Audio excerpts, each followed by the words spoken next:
Hello guys, so if you're looking how to create a Lloyds bank account in 2023, so if that's the case, you have come to the right place, because today in this video I'm going to show you exactly how you can do this. Now make sure to keep watching the video till the very end so you don't miss any important details. Now firstly what you have to do is just simply open a browser and search Lloyd Bank, then click on the first link. Now over here click on log on.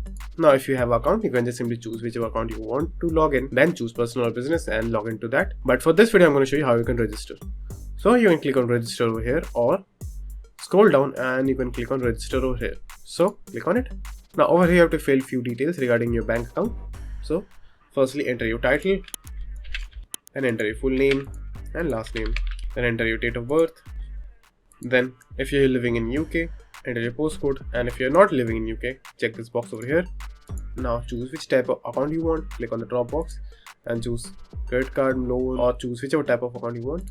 Then enter the short code given to you by the bank, then enter your account number, then just simply hit continue, and then it will go to your logon details, and then you can confirm all of your details and you're done. So that's it, and thank you for watching, and do like and subscribe to my channel, and take care.